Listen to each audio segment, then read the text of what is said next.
لو مغاربه ما راهمش يعانوا من مشكل يعني من نقص تاع حاجه في المغرب.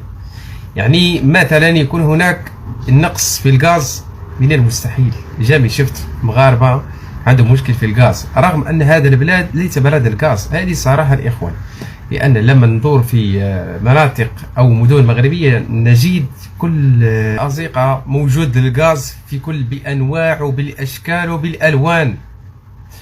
الشيء الثاني، شفت الخير تاع ربي في جميع الاسواق وجميع يعني المدن، من حيث الخضار ومن حيث كل شيء. يعني الخير متوفر في بانواع كل شيء.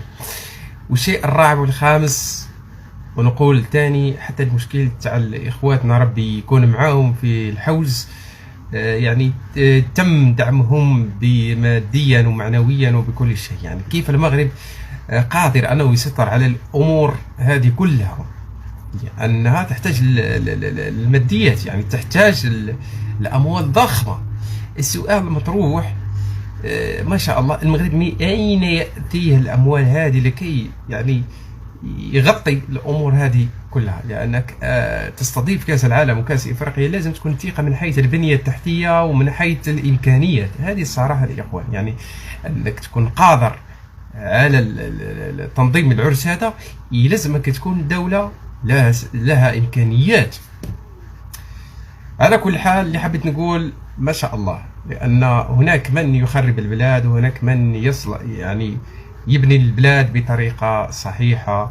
ويعني راهم الناس جلاله الملك بالاخص يشتغل بلاده بالثقه وباحسن. يعني شفت المغرب يتقدم بالاخص اواني الاخيره. المغرب راهو هارب على الدول اللي راهم لاهم غاز ولاهم بترول ولاهم. والله العظيم ان المغرب هربه تاع الصح، الهربه تاع الصح.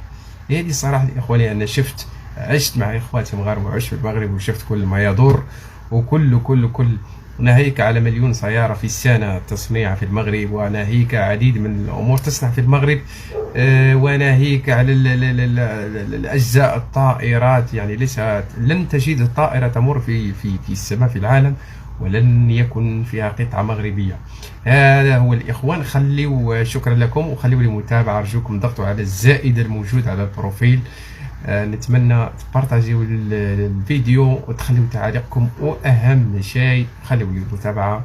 ربي يحفظكم، لان راح نحط الفيديوهات اخرى في المستقبل. شكرا لكم المتابعه ثم المتابعه، وشكرا لكم. ودخلوا على اليوتيوب، طبعا عندي في البروفيل اشاره على اليوتيوب، راح نديكم من اليوتيوب المتابعه. شكرا. خوتي مغاربه، حبيت نفهم حاجه بارك.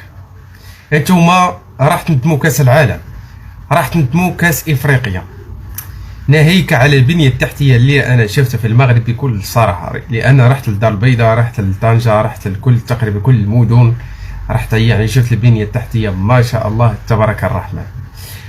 والشيء الثاني، شفت انه مغاربه ما راهمش يعانوا من مشكل يعني من نقص تاع حاجه في المغرب.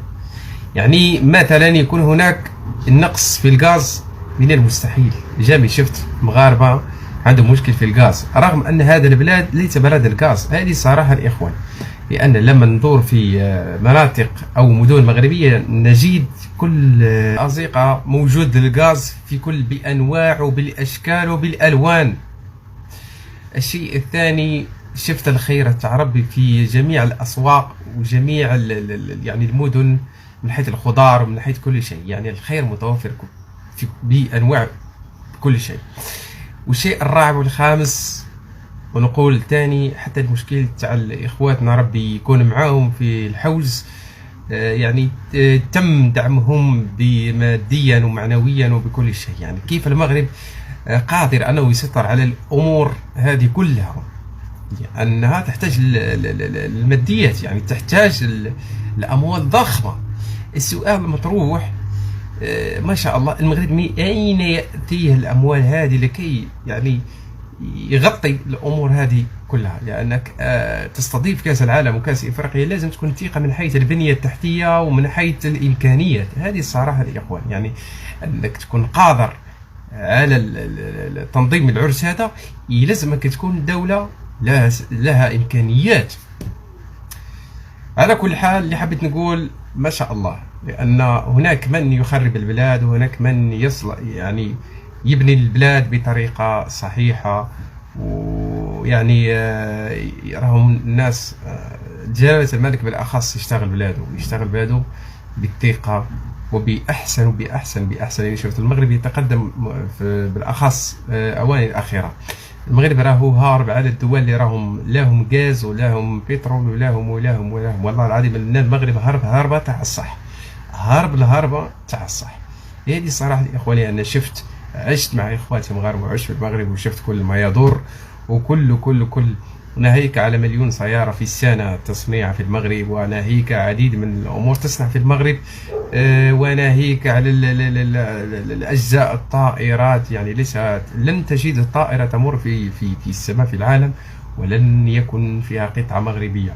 هذا هو الإخوان. خليوا شكرا لكم، وخليوا لي متابعة، أرجوكم ضغطوا على الزائد الموجود على البروفيل. نتمنى تبارطاجيو الفيديو وتخليوا تعاليقكم، واهم شيء خليوا لي المتابعه. ربي يحفظكم، لان راح نحط الفيديوهات اخرى في المستقبل. شكرا لكم المتابعه والمتابعه، وشكرا لكم. ودخلوا على اليوتيوب، طبعا عندي في البروفيل اشاره على اليوتيوب، راح نديكم اليوتيوب المتابعه. شكرا.